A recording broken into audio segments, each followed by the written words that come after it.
जय हिंद दोस्तों, स्वागत है आपका एक नए शुरुआत में एक नए चैनल पे। यूँ कहे तो ये चैनल इसलिए बनाया गया क्योंकि ताकि जो पिछला चैनल था लगभग 13-14 हज़ार सब्सक्राइबर्स थे, वो उस पर स्ट्राइक आने की वजह से वो चैनल ठप हो गई, इसलिए एक नया चैनल बनाना पड़ा। नया चैनल से नहीं बल्कि आपका ध्यान इस बात पे होना चाहिए कि आपका फ़ायदा हो रहा है कि नहीं, आपके एग्ज़ाम में कितना फ़ायदा इस चैनल से पहुंच पा रहा है, बस आपको इतना ध्यान रखना है। बाकी आगे का और कुछ भी आपको ध्यान नहीं देना है कि चैनल नया है कि पुराना है। ये चैनल नया नाम से शुरुआत की, बीपीएससी आशा नाम से। आप सोचेंगे एक बार कि आशा क्यों? क्योंकि एक चैनल बर्बाद हो गई तो कहीं ना कहीं लगा कि नहीं यार, मतलब सब कुछ बर्बाद हो गया। तो फिर समझ में आया कि नहीं, एक आशा मन में है कि हम वापस पुनः शुरुआत कर सकते हैं। वैसे ही बीपीएससी वालों की कहानी है कि एक आशा है मन में कि ये 72वीं जो है इस बार क्लियर कर पाए। अब क्लियर कर पाने के लिए हमें कुछ तो करने पड़ेंगे, कुछ तो अलग करना पड़ेगा। देखो, इस वीडियो में हम लगभग 61 टॉपिक्स लेकर आए हैं, इजी टॉपिक्स। 10 दिन में, अगले 10 दिन में ये 61 टॉपिक आराम से हो जाने वाले और लगभग यहाँ से मार्क्स आएंगे 120 प्लस। जहाँ से आते हैं आपको 120 नहीं लाना है, आपको 100 के आसपास लेकर आना है, बस कट ऑफ क्लियर करना है। उससे ज़्यादा टॉपर लोगों को करने दो। आप में से भी कोई टॉपर होगा तो कमेंट करना कि हाँ मेरा टॉपर मतलब 120 प्लस नंबर आया, हम साथ में उसको सम्मानित भी करेंगे। बड़ा बात है, मतलब 120 प्लस लेकर के आना प्रीलिम्स में। पर अभी हमारा मकसद क्या है कि केवल पास करना है ताकि हम मेंस में बैठ पाए। अब देखो कितने चरण होते हैं ये तैयारी, प्रीलिम्स की तैयारी के, तो ये 5 चरण होते हैं। पहले में आप फाउंडेशन बनाते हो, कंसोलिडेशन करते हो, मेमोराइजेशन करते हो, एप्लीकेशन करते हो और फाइनल पॉलिश मारते हो। देखो ये चारों पॉइंट जो है आप इससे पहले कर चुके हो या फिर नहीं कर चुके हो, ये ख़त्म हो गया, इसका टाइम ख़त्म हो गया। फाउंडेशन बनाने का, कंसोलिडेशन करने का, मेमोराइजेशन करने का, एप्लीकेशन लगाने, सब कुछ ख़त्म हो गया। अब केवल इसका टाइम बचा हुआ है फाइनल पॉलिश मारने का। अब फाइनल पॉलिश कैसे अच्छे से मारेंगे, कैसे मारेंगे ताकि बहुत ही ज़्यादा सवाल हमारा फंस जाए, जो हम पढ़े उसी में से सवाल है। तो चलो शुरुआत करते हैं। देखो 10 दिन हमारे पास है। 10 दिन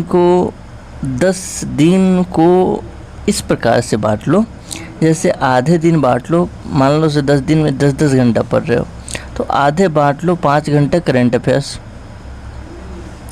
यदि शुरुआत से करंट अफेयर्स आपने कर रखा है तो आपको 5 घंटा नहीं पड़ेगा ज़रूरत पढ़ने का, और एकदम से ईयरली कंपाइलेशन पे आप ध्यान देते हो तो आपको 5 घंटे लगेंगे। और दूसरा का टाइमिंग रखो एक और 5 घंटे का, जिसमें आप को सब्जेक्ट को रिवाइज करोगे। अब ये 5 घंटा फिक्स रहेगा 10 दिन। क्यों? क्योंकि करंट अफेयर्स बहुत ही बड़ा एज लेकर आएगा हमारे एग्ज़ाम में। बहुत ही ज़्यादा मतलब सवाल, पिछले बार 42-43 सवाल टीचर्स लोग बनवा रहे थे, 30-35 सवाल तो बन ही जाएंगे। अब ऐसे में करंट अफेयर्स छोड़कर चलना मुश्किल होगा। रही बात, अब 30 सवाल हटा भी दें, मान लो से अब कुछ लोग करंट अफेयर्स को लेकर के करंट अफेयर्स पे ही ध्यान दे देंगे कि नहीं सिर्फ करंट अफेयर्स पढ़ेंगे, तो 30 सवाल हटा भी दे तब भी 120 सवाल आते हैं। मैं इन 120 सवाल की बात कर रहा हूँ कि ये 120 सवाल इन्हीं 60-61 टॉपिक से आएंगे। अब तुम जितना ज़्यादा इस पे फोकस कर पाओ तुम्हारे उतने ज़्यादा नंबर बन पाएंगे। अब चलो शुरू करते हैं। अब देखो ये कुछ प्राचीन भारत के टॉपिक्स मैंने लिख दिए हैं। सिंधु घाटी सभ्यता, वैदिक काल, ये बेसिक, डीप नहीं। सिंधु घाटी सभ्यता का सिंपल जो स्थल होते हैं, स्थल, उसके बारे में। वैदिक काल के बारे में बेसिक, बौद्ध धर्म, जैन धर्म थोड़ा सा डीप, महाजनपद बेसिक, मौर्य थोड़ा सा डीप, गुप्त बेसिक, संगम थोड़ा सा डीप। ऐसे करके ये प्राचीन भारत के टॉपिक निपटा लो। कैसे? याद नहीं करना है, मेमोराइजेशन वाला टाइम ख़त्म हो गया। आपको क्या करना है कि बस पढ़ना है, 1 बार 2 बार 3 बार रीडिंग मार देना है उसे। हाँ चलो आज 5 घंटे में करंट अफेयर्स, 5 घंटे में इस पूरे टॉपिक्स का रीडिंग मारेंगे, सिर्फ याद नहीं करेंगे। याद रखो, रीडिंग मारने में और याद करने में बहुत ही ज़मीन आसमान का अंतर है। लेकिन करेंगे कैसे रीडिंग? तो बहुत ही गौर से, मतलब से ये 1 खाने, 2 खाने, 3 खाने, 4 खाने, 5 खाने, 6 खाने, ये ऐसे इतना गौर से देखकर चलेंगे। गौर से देखते हुए जो हो, मतलब उसको रीडिंग देते हुए चलेंगे, गौर से रीडिंग देते हुए। याद नहीं करने के हैं अपने को, सिर्फ गौर से देखते हुए। अब इसका क्या फ़ायदा होगा वो मैजिक एग्ज़ाम हॉल में देखना। अभी मत सोचो कि इसका क्या फ़ायदा होगा, वो एग्ज़ाम हॉल में ही मैजिक देखना, ठीक है? तो ये समझ गए, प्राचीन भारत की ये टॉपिक इम्पोर्टेंट है। पहला दिन। चलो दूसरे दिन पे आते हैं। मध्यकालीन भारत, दिल्ली सल्तनत, भक्ति काल, सूफी, मुग़ल, अकबर। मुग़ल में ही अकबर इम्पोर्टेंट है, मुग़ल में सारा मुग़ल इम्पोर्टेंट नहीं है। अकबर, हुमायूं, शेरशाह में ही तुम पढ़ लेते हो, और जहांगीर, थोड़ा शाहजहाँ, वास्तुकला। मुग़ल का जनरली स्थापत्य कला जो है, और कला जो है स्थापत्य कला, ये इम्पोर्टेंट है। आगे विजयनगर और मराठा, ये इम्पोर्टेंट है, ठीक। आगे आ जाते हैं, ज़्यादा बिना समय गंवाए। आधुनिक भारत सबसे ज़्यादा इम्पोर्टेंट माने जाते हैं, लेकिन सारे इम्पोर्टेंट माने जाने के बाद भी सबसे कम टॉपिक लेकर आया हूँ, क्योंकि मैं जानता हूँ प्राचीन भारत, मध्यकालीन भारत तुम MKV से भी, महेश कुमार बनमाल से भी, 1-1 पेज वाले नोट्स से भी तुम निपटा दोगे। 1-1 दिन में दोनों निपट जाएंगे। प्राचीन भारत और मध्यकालीन भारत एक ही दिन में आप दोनों ख़त्म कर देंगे। रीडिंग देने के लिए 2-3 बार रीडिंग एक ही दिन में दे देंगे। लेकिन आधुनिक भारत में टीचर्स आकर इतने गिनवा देंगे कि बस फंस जाएंगे आप।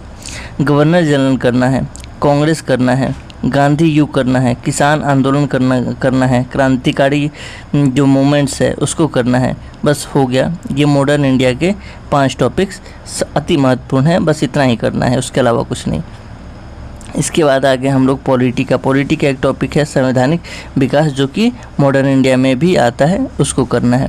अब पॉलिटी में ये टॉपिक करना है, मूल अधिकार करना है, DPSP करना है, राष्ट्रपति करना है, संसद करनी है, सुप्रीम कोर्ट करनी है, संशोधन करना है, अनुच्छेद करना है, अनुच्छेद, ये सब जो है टॉपिक्स, जैसे अनुच्छेद है, ये संशोधन है। तो ये हमारे जो टेलीग्राम है, BPSC आज करके ही टेलीग्राम है, उस पर आपको दे रखा है कि कौन इम्पोर्टेंट है। पूरा नहीं कर लेना है एकदम से, हाँ पूरे के पूरे निपटा दिए, वैसा नहीं करना है, ठीक ना। 365 याद कर दिए, वैसा नहीं करना है। आगे आइए, बिहार विशेष, बिहार स्पेशल बहुत ही मतलब कहिए तो मार्क्स देने वाला सब्जेक्ट है। इसमें क्या करना है, नदियों के बारे में करना है आपको, खनिज के बारे में करना है, इसी में आप फंसते हो, खनिज गलत करके आते हो।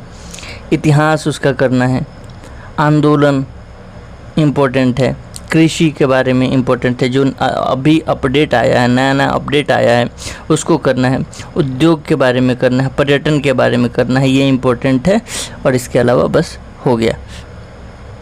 आगे भूगोल के बारे में देखिए, भूगोल से भी सवाल आजकल बढ़ते जा रहे हैं, लेकिन सारा कुछ भूगोल में नहीं कर लेना है।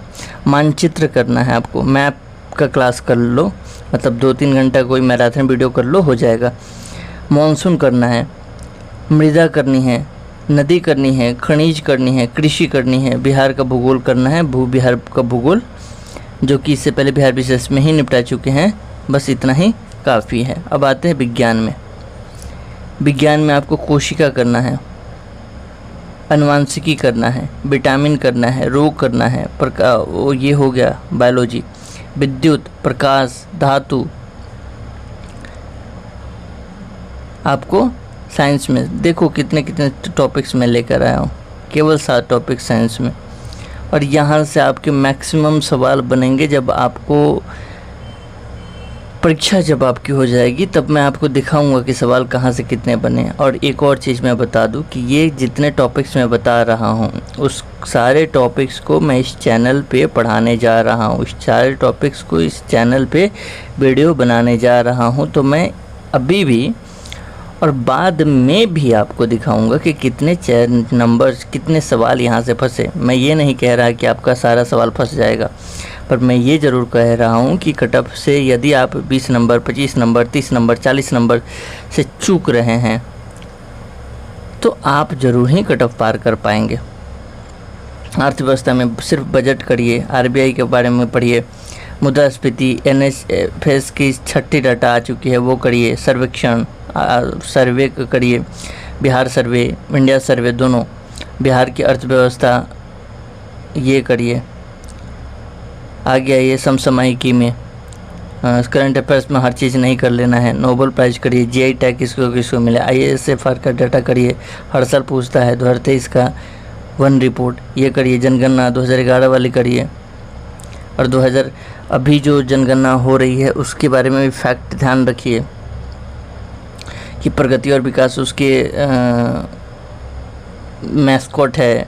SDG गोल्स के बारे में करिए, रिपोर्ट्स के बारे में करिए कि कौन से रिपोर्ट्स जारी करे गए और भारत का उसमें क्या स्थान रहा। ठीक है, उसके अलावा जो है हमारे पास 10 से 12 दिन है। 10 से 12 दिन में ये 4 मॉक्स मत दीजिए। बिग एरिया हमको देखना है, से कौन से हमारे एरियाज जो है बहुत बिग है, एक कोई मॉक लगाइए, एक मॉक लगाइए। यदि आपको लगता है कि कोई एक सब्जेक्ट या 2 सब्जेक्ट या 3 सब्जेक्ट आपके बहुत ही ख़राब जा रहे हैं, क्वेश्चन गिन के देखिए, या 2 मॉक्स लगाइए, एक ही दिन में लगा लीजिए, और देखिए कि यदि मतलब एक सब्जेक्ट, 2 सब्जेक्ट या 3 सब्जेक्ट बहुत नीचे जा रहा है, बाकी थोड़ा एवरेज ठीक परफॉर्मेंस कर रहा है, तो कमेंट बॉक्स में लिख दीजिए, हम उसके उपाय आपको सुझा देंगे। बाकी ये जो भी आपने देखा, जितने भी टॉपिक्स आपने देखा, उस सभी टॉपिक्स पे एक एक वीडियो आएंगे इस चैनल पे, तो आप इस चैनल से जुड़ जाइए। करना क्या है, यदि आप मान लो से अपने सोर्सेस पढ़ भी रहे हो, फिर भी क्या करना है, वीडियो एक बार खोलना है, एक बार या 2 बार देख लेनी है, बस उतना में आपका काम चल जाना है। उसके बाद आपको बताना है कि हाँ भाई एग्ज़ाम हॉल में क्या रहा है। वैसे भी मैं हाईलाइट करके एग्ज़ाम के बाद ज़रूर डालूँगा कि कितना सवाल इन वीडियोस से फंसा है, आया है, उसके बाद आपका विश्वास ज़रूर जमेगा।